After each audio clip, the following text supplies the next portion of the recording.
The new Godzilla series has recently been gaining steam in its production, and its overall interest from fans of the MonsterVerse and beyond. While we only know that the series will take place right after the Muto attack of 2014, and be focused on a family who has a connection with Monarch and the Titans, this still hasn't stopped the fans from giving their input on which monsters they think should show up in this new adventure. I recently asked you all for your input on our community tab about which monster you want to see in the series, and well, it was all over the place. In short, you guys really just want more monsters, new and old, to come onto the show. And who's to blame you? The MonsterVerse only exists because of everyone's deep passion for monsters. Make sure and go check out the new podcast Beast Hub for more of my thoughts on y'all's votes for monsters, but in this video we are going to discuss the titans and beasts who actually have a realistic chance of showing up in the new series.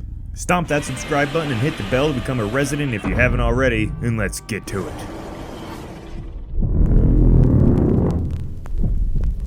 First and foremost, the Big G-Man himself is going to be in the show. We don't know to what extent, but it would be a royal kick in the nuts if they only use him as a reference and show the occasional satellite recording of him swimming in the ocean. But since it is a show about Godzilla and it's obvious he will be in it in one way or another, let's move on to the more mysterious potential monster threats. Now, tons of you said you wanted to see the monsters from King of the Monsters in this new show, the likes of Rodan, Mothra, Behemoth, and all the others we've seen in that movie. While it makes sense for these monsters to show up, as many of them were discovered right after the events of Godzilla 2014, all of them were still in the midst of a massive hibernation at this time. There is a good shot we will see them discovered, or at the very least mentioned being found somewhere, and we may get the occasional Monarch scene of a base and containment facility being built around the resting giants. But I wouldn't count on seeing much of them, especially Rodan, Mothra, and Ghidorah, unless Toho has become so friendly with the MonsterVerse that they just give them the rights without charging an arm and a leg like they did with King of the Monsters. We have the best chance of seeing Behemoth, Methuselah, Scylla, and the Queen Muto, since Legendary owns them outright, and honestly these monsters need more of their own time on screen, I think. With that being said, they will still be resting and not very impressive to look at, unless of course they change the lore up a bit and add in some breakout scenes that were previously never mentioned in the lore.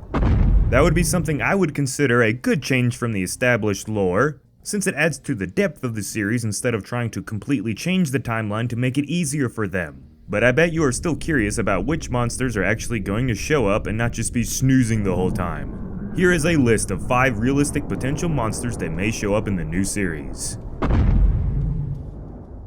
We've talked about this monster a lot on the channel, and it's finally time in this new series to bring the Muto Prime to life. Star villain monster to Godzilla in the comic Godzilla Aftershock, the Muto Prime is the only known monster in the lore to actually raise some hell during the time between 2014 and 2019, King of the Monsters. The G-Man chased this beast all over the world, and would have been either infected with the Muto parasite eggs that killed Dagon, his cousin in the lore, or flat out killed by the Prime if it wasn't for Dr. Emma Russell's creation of the Orca that was just enough to slow the Muto down and allow Godzilla to do what he does best. This fight led to Godzilla having his spines damaged and then regrowing, explaining the new look for the G-Man in King of the Monsters, and was the only practice Godzilla had before Ghidorah in the timeline as it stands so far. So adding the Muto Prime would allow the more casual audience to understand the changes that happened to Godzilla. The Muto Prime is a specimen of a monster, but its complex design would be a pain in the ass to animate and not look fake enough to where it wouldn't take you out of the show when you've seen it. The Muto Prime really is the only monster that kinda needs to be in the show regarding the lore, but it could face some troubles due to the show's limited budget, and how TV shows tend to focus on the humans instead of complex CGI characters these days. But not including the Muto Prime would be a brutal blow to the MonsterVerse lore, so hopefully these showrunners aren't that stupid. The mysterious corpse of a monster that you can learn more about in this video right here could show up in the series. The body of Margiger was found by Monarch in the ocean and then dragged all the way back to their underwater base that no doubt has a role to play in the show. While Margiger only has this one cool concept image here, the book for King of the Monsters confirms that the monster is real in the lore, and therefore, showing a dead Titan's corpse in the show makes a ton of sense. Plus, a dead Titan is like a cheap Titan, you know? They could get away with a lot more when it comes to CGI when the thing isn't moving.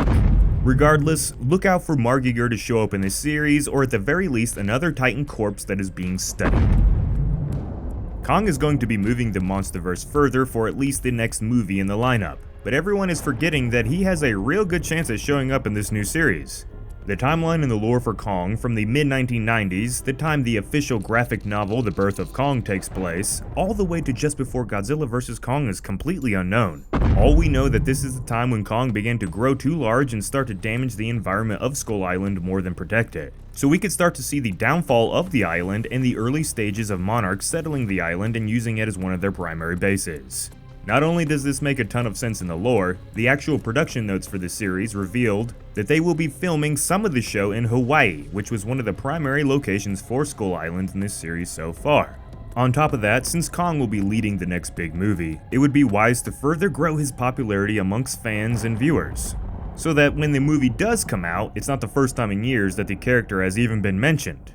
It's all just another step in making the MonsterVerse a massive series that could go on to form its own legacy for years or even decades to come if done right. Staying on Skull Island, if we visit this place, which I think we will, there must be some local animal life in the show. It's just part of Skull Island's legacy. Whether they are harmless or hostile, the allure of Skull Island is that at any location, at any time, you could end up being something's food. Giant god titans are awesome and all that, but to achieve those intimate moments that will have fans on the edges of their couches, smaller, more realistic sized creatures are an easy addition. The death jackals would be an amazing choice for this series, as we already see in the lore that they can rip a human apart in seconds, and frankly, that's freaking cool. You have a TV show here that can get away with showing gore a lot more than the movies, so I better see some arms getting ripped off. And the last potential monster, well, a new threat. Here at the end of the video, and what is very much the likely outcome of the series, a new monster or monsters could leap into the MonsterVerse. What this creature or creatures could be is entirely up to the creators, and with the MonsterVerse track record of successful new kaiju and monsters, I would imagine a new threat would be just as enjoyable to see as if they were a classic monster returning. While we have no official confirmation and we're nowhere near knowing the true monsters that will show up in the new Godzilla series officially, these are our picks for what to maybe expect from the show. It makes a lot of sense, but of course, we're not psychics here.